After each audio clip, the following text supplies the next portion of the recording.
Rights. పాకిస్తాన్తో భారత యుద్ధం ప్రారంభమైపోయింది. దాదాపుగా 4 దశాబ్దాల తర్వాత పాకిస్తాన్తో ప్రత్యక్ష యుద్ధం మళ్ళీ జరుగుతోంది. అంటే ఈ తరం వాళ్ళకెవరికి ఆ యుద్ధం తెలిసేటువంటి అవకాశం లేదు. గతంలో ఎప్పుడైనా సరే ఆటంకవాదులు, ఉగ్రవాదులు, టెర్రరిస్టులని ఎదుర్కోవడమే తప్ప ప్రత్యక్షంగా యుద్ధ అనుభవాలు, యుద్ధంలో జరిగేటువంటి నష్టాలు, మంచి చెడు, వీటికి సంబంధించినటువంటి వివరాలు ఏవి తెలిసినట్టుగా లేదు, తెలియవు కూడా. ఎక్కడో మనం ఇజ్రాయిల్, పాలస్తీనా లేదా ఇతర కొన్ని దేశాలకు సంబంధించిన యుద్ధాలు చూడటం, ఇప్పుడు ఉక్రెయిన్, రష్యా. మనకి ప్రత్యక్షంగా పాకిస్తాన్తో యుద్ధం జరిగినటువంటి పరిస్థితి 71 తర్వాత లేదు. కార్గిల్ వార్ అని చెప్తున్నారు కానీ అది వార్ కాదు. భారత్ భూభాగంలోకి చొచ్చుకు వచ్చినటువంటి పాకిస్తాన్ ఉగ్రవాదుల్ని, సైన్యాన్ని తరిమి కొట్టాం, అంతే తప్ప అది వార్ కాదు. ఇప్పుడు మాత్రం ప్రత్యక్షంగా యుద్ధం ప్రారంభమైంది. నిజానికి భారత్ యుద్ధం చేయాలని అనుకోవట్లేదు, అది భారత్ అభిమతం కూడా కాదు.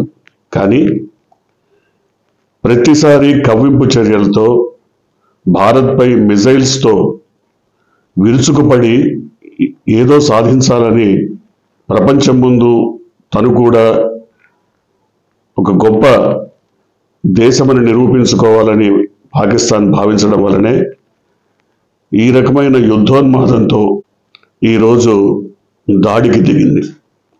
దాడికి తెగబడ్డా కూడా భారత యుద్ధ తంత్రాన్ని ఎక్కడ ఛేదించే పరిస్థితి పాకిస్తాన్ దగ్గర లేదు. ఎందుకంటే భారత్ అనేక రకాల యుద్ధ వ్యూహాలతో, తంత్రాలతో విరుచుకుపడేటువంటి పరిస్థితి. కేవలం 24 కోట్ల మంది పాకిస్తానీలు 140 కోట్ల మంది భారతీయుల పైన యుద్ధం చేయటం ఆలోచిస్తేనే చాలా హాస్యాస్పదంగా అనిపిస్తుంది. న్యూక్లియర్ వార్స్ ఉన్నాయి, న్యూక్లియర్ వేస్తాము, అది ఇది అని. నిజానికి న్యూక్లియర్ లాంటివి వాడితే భారత్ దగ్గర అంతకంటే మరి పవర్ఫుల్ వెపన్స్ ఉన్నాయి, వాటిని మనము ప్రయోగించవచ్చు. కానీ ఇప్పుడు జరుగుతోంది ఏంటి? ఈరోజు 8వ తేదీ రాత్రి 8 గంటల ప్రాంతం నుంచి పాకిస్తాన్ క్షిపణి దాడి ప్రారంభించింది. F-16, JF-17. F-16 అనేది అమెరికాకు సంబంధించిన మిజైల్, అలాగే JF-17 చైనాతో కొలాబరేషన్లో రూపొందించినటువంటి మిసైల్. ఈ రెండింటిని పాకిస్తాన్ ప్రయోగించింది.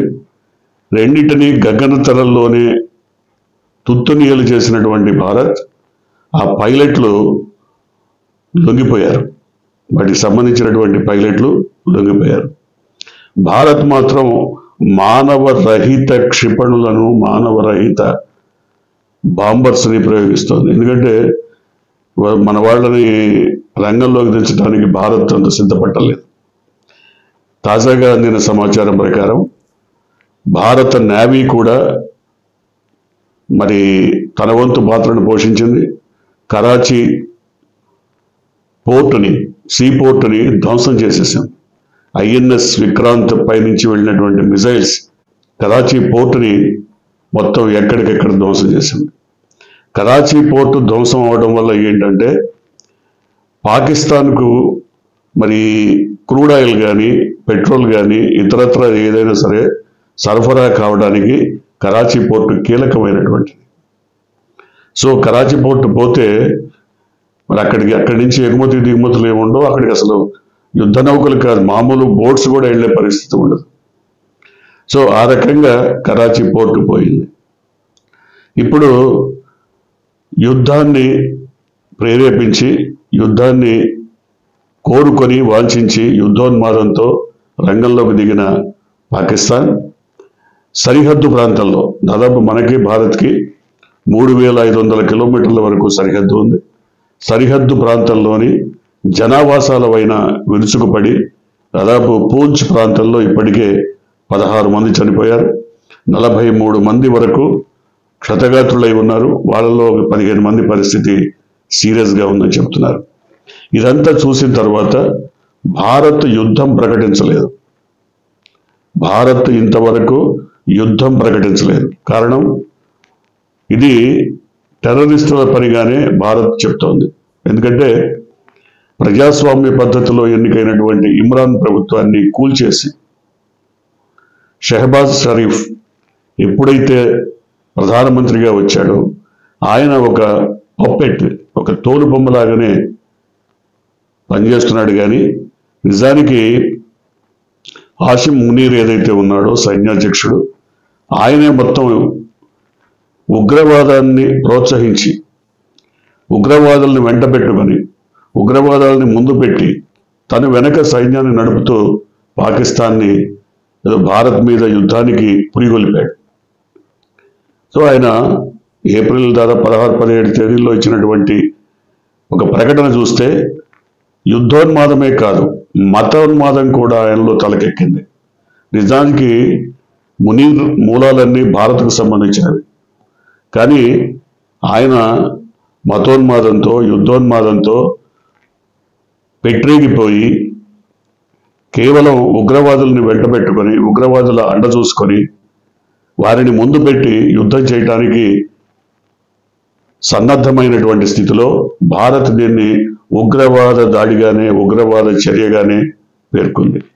అందుకని ప్రధానమంత్రి ఉగ్రవాదుల్ని ప్రపంచం అంచుల దాకా తరిమి కొడతామని చెప్పారు. అంటే పాకిస్తాన్ ఉగ్రవాదుల్ని చంపేయడమో లేదా మాకు అప్పగించడమో చేయాలి, లేదా వాళ్ళు ఎంత దూరం వెళ్ళినా తరిమి కొడతామని ప్రధానమంత్రి నేరుగానే ప్రకటించారు.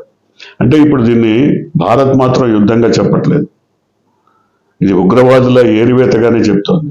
సో ఉగ్రవాదుల ఏరివేతగా చెప్పినప్పుడు యుద్ధ తంత్రాన్ని పాటించాల్సినటువంటి అవసరం లేదు.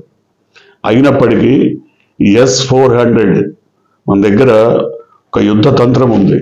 గగనతనాల్ని మొత్తం, భారతదేశ గగనతనాల్ని మొత్తం కూడా కాపాడేటువంటి S-400 సిస్టమ్ని భారత్ డెవలప్ చేసింది. అంటే MiG-21 నుంచి MiG-29 వరకు క్షిపణులు, అట్లాగే రఫేల్ యుద్ధ విమానాలు, అట్లా కాకుండా బోఫర్స్, వీటన్నిటినీ కలిపి ఆపరేట్ చేయగల ఒక సరికొత్త యుద్ధ తంత్రాన్ని S-400, దాని ఎస్ అంటే సుదర్శన చక్ర అని చెప్తున్నారు. అంటే ఒక పాకిస్తాన్ నుంచి ఒక యుద్ధ విమానం మిసైల్ ఏదైనా వస్తే దాన్ని చుట్టుముట్టి దాడి చేసి గగనతనంలోనే తుత్తునియలు చేసేటువంటి ఒక యుద్ధ తంత్రాన్ని భారత్ డెవలప్ చేసింది. సో ఇప్పుడు అదే జరుగుతుంది. ఏ రకంగా చూసినా భారత్తో తలపడేటువంటి సత్తా పాకిస్తాన్కి లేదన్న విషయం ప్రపంచం మొత్తానికి తెలుసు.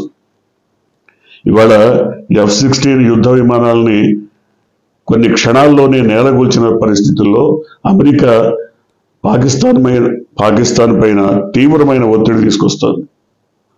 ఆ F-16 యుద్ధ విమానాలు మీరు వాడొద్దు, మా పరువు పోతుంది. ఎందుకంటే ఆ F-16ని అమెరికా నుంచి కొనుగోలు చేసింది పాకిస్తాన్.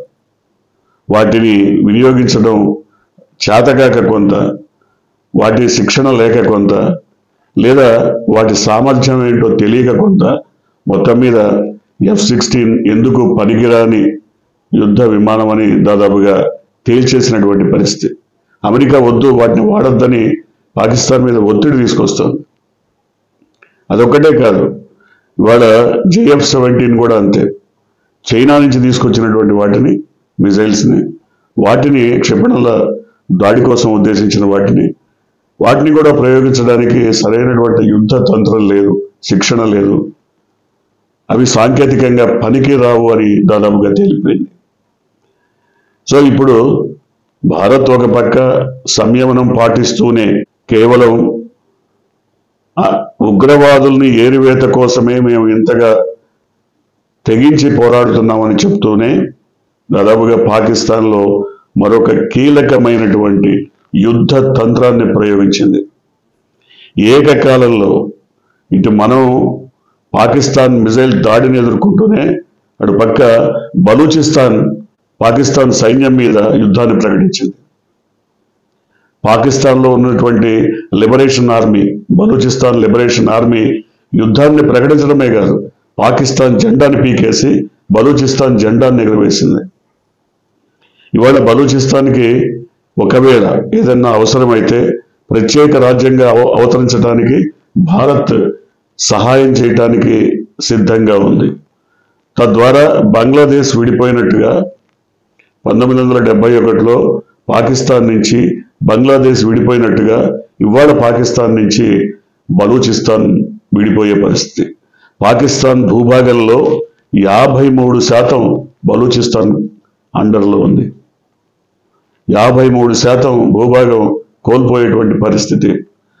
మరోపక్క సింధు ప్రావిన్స్, సింధు ప్రాంతంలో కూడా వాళ్ళంతా తిరుగుబాటుకు సిద్ధంగా ఉన్నారు.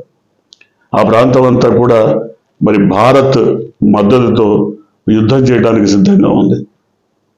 సో ఎటు చూసినా కూడా పాకిస్తాన్కి అనుకూలమైనటువంటి వాతావరణం లేదు. నిజానికి తీవ్రమైనటువంటి భీకర పోరు జరుగుతోంది సరిహద్దుల్లో దాదాపు గుజరాత్ నుంచి కశ్మీర్ వరకు ఉన్న అనేక జనావాసాలను భారత్ ఖాళీ చేయించింది. గుజరాత్ నుంచి కశ్మీర్ వరకు. ఎందుకంటే కవ్వింపు చర్యల్లో భాగంగా సామాన్య జనం పైన, అసలు నిరాయుధులైనటువంటి ప్రజానీకం పైన పాకిస్తాన్ దాడులు చేసి చంపేస్తోంది. అందువల్ల సరిహద్దుకు దాదాపు ఒక 25-30 కిలోమీటర్ల దూరంలో ఉన్నటువంటి జనావాసాలన్నిటినీ కూడా భారత్ ఖాళీ చేయించింది. ఆ తర్వాత అంతకు మించి దూరం వెళ్ళేటువంటి పరికరాలు, యుద్ధ పరికరాలు వాళ్ళ దగ్గర లేవు, ఆర్టిలరీస్ వాళ్ళ దగ్గర లేవు. కాబట్టి ఒక 25-30 కిలోమీటర్ల రేంజ్ వరకు జనావాసాలన్నింటినీ ఖాళీ చేయించేశారు. యుద్ధ విమానాలు, మిజైల్స్ దాడులు, మరి భీకరమైనటువంటి పోరు సాగుతున్న వేళ కీలకమైనటువంటి సమావేశాన్ని భారత ప్రధాని, రక్షణ మంత్రి నిర్వహించారు. త్రివిధ దళాల అధిపతులు కూడా దీంట్లో ఉన్నారు. అలాగే అజిత్ దోవల్, ఎవరైతే రక్షణ వ్యవహార భద్రతా వ్యవహారాల సలహా మండలి చైర్మన్ ఉన్నాడో ఆయన కూడా దీంట్లో పాల్గొన్నారు. మొత్తం త్రివిధ దళాలు తీసుకున్నటువంటి నిర్ణయానికి పొలిటికల్ మద్దతు, అంటే ప్రభుత్వం కూడా మద్దతు ప్రకటించింది. ఎందుకంటే ఇంతకు ముందే త్రివిధ దళాలకి భారత ప్రభుత్వం పూర్తి స్థాయి స్వేచ్ఛ ఇచ్చేసింది. మీరు ఎప్పుడైనా ఏ నిర్ణయం తీసుకోవడానికైనా మీరు సిద్ధంగా ఉండండి, మీరే నిర్ణయం తీసుకోండి అని. అయితే మనం ముందుగా యుద్ధానికి సిద్ధం కావద్దు ఒకటి. రెండోది, నేరుగా అసలు యుద్ధోన్మాదంతో ప్రయోగించద్దు. మీ టార్గెట్ అంతా కూడా ఎప్పుడు ఉగ్రవాద ఏరువేత మీదనే ఉండాలి అని స్పష్టం చేసి మరి సైనికులకి స్వేచ్ఛ ఇచ్చింది, త్రివిధ దళాలకి స్వేచ్ఛ ఇచ్చింది. సో అందువల్ల త్రివిధ దళాలు ఇప్పుడు ఈ రకమైనటువంటి స్వేచ్ఛ పొందిన తర్వాతే, అన్ని సరిచూసుకున్న తర్వాతే ఇవాళ పాకిస్తాన్ కవ్వింపు చర్యలకి ధీటైనటువంటి జవాబిస్తున్నారు. చాలా స్పష్టంగా పాకిస్తాన్ 1-2 రోజుల్లోనే సీజ్ ఫైర్ కోరుకునేటువంటి అవకాశం ఉంది. అంటే కాల్పుల విరమణ ఒప్పందానికి మేము రెడీ అని తల వంచేటువంటి పరిస్థితి ఉందని అనేక ప్రపంచ దేశాలు చెప్తున్నాయి. అనేక దేశాలు ఇప్పటికే భారత్ని కానీ పాకిస్తాన్ కానీ మీరు రిస్ట్రైన్గా ఉండండి, సంయమనం పాటించండి, సహనం కోల్పోవద్దు అని మరి విజ్ఞప్తి చేస్తున్నటువంటి పరిస్థితి. కానీ ఇప్పటిదాకా దాదాపు 4 దశాబ్దాలుగా భారత్ సహనంతోనే ఉంది. 4 దశాబ్దాలుగా అన్ని రకాల ఒప్పందాలను ఉల్లంఘించి భారత్ పైన ఎన్ని దాడులు చేయాలో అన్ని దాడులు చేసి, సైనిక శిబిరాల పైన దాడులు చేసి, జనావాసాల పైన దాడులు చేసి, మరి సందర్శకులు, నిరాయుధులు, నిరపరాధులు అయినటువంటి సందర్శకుల పైన దాడి చేసి, భూభాగంలోకి చొచ్చుకొచ్చి ఎన్ని రకాలుగా హింసోన్మాదంతో పెట్టరైపోవాలో పాకిస్తాన్ అంతగా పెట్టరైపోయింది. సో ఈ 4 దశాబ్దాల దాదాపు 5 దశాబ్దాల మరి సహనం ఓర్పు చచ్చిపోయిన తర్వాత ఇప్పుడు భారత్ ధీటైనటువంటి జవాబు ఇవ్వడానికి సిద్ధపడింది. మరొక కీలకమైన విషయం, ఈ 5 దశాబ్దాల కాలంలో భారత్ దగ్గర ఉన్నటువంటి అత్యాధునిక సాంకేతిక పరిజ్ఞానంతో కూడిన వెపన్స్ అన్నీ కూడా పాకిస్తాన్ దగ్గర లేవు. పాకిస్తాన్ ఎంతసేపటికి సైనిక పాలనలో నలిగిపోతూ ఉగ్రవాదుల సహాయ సహకారాల్లో బతికిడుస్తున్నటువంటి దేశంగానే మిగిలిపోయింది. కానీ భారత్ అత్యాధునిక సాంకేతిక పరిజ్ఞానాన్ని అనేక రకాలుగా రూపొందించి ఇప్పుడు అవే వినియోగిస్తున్నారు. చాలా రకాల వెపన్స్ని సిద్ధం చేసుకుంది. కొన్నిటినైతే ఇప్పుడు MiG-21 నుంచి MiG-29 వరకు రష్యా నుంచి కొనుగోలు చేసిన వాటిని ఆధునికీకరించింది. దాన్ని మోడర్నైజ్ చేసి వాటి కెపాసిటీ పెంచారు. అట్లాగే రఫేల్ని కూడా మోడర్నైజ్ చేశారు. ఫ్రాన్స్ నుంచి మనం రఫేల్ కొన్నాం. రఫేల్ని కూడా వాళ్ళు ఇచ్చిన వాటిని యథాతథంగా వాడలేదు, వాటిని కూడా మోడర్నైజ్ చేసి వాటి కెపాసిటీస్ని పెంచాం. అట్లాగే బోఫర్స్ చాలా గొప్ప యుద్ధ పరికరం. అది తనంతట తాను ఫైర్ చేసిన తర్వాత దాదాపు 40 నుంచి 50 మీటర్ల వెనక్కి వెళ్ళిపోతుంది. అంటే అవతల వాళ్ళు టార్గెట్ చేసినా ఇది దొరకదు, అంత గొప్ప యుద్ధ పరికరం అది. అట్లాంటివి చాలా మన దగ్గర ఉన్నాయి. సో ఈ రకమైనటువంటి స్థితిలో పాకిస్తాన్ యుద్ధ విరమణ కోరుతుంది, సీజ్ ఫైర్ అడుగుతుంది అని చాలామంది భావిస్తున్నారు. చూద్దాం ఏం జరగబోతుందో. మీరు కొత్తగా కనుక ఈ ఛానల్ని చూస్తున్నట్టయితే, మీరు ఇప్పటివరకు మన ఛానల్ని సబ్స్క్రైబ్ చేసుకున్నట్టయితే వెంటనే ఛానల్ని సబ్స్క్రైబ్ చేయండి. వెంటనే వీడియోని లైక్ చేసి షేర్ చేయండి. బెల్ ఐకాన్ని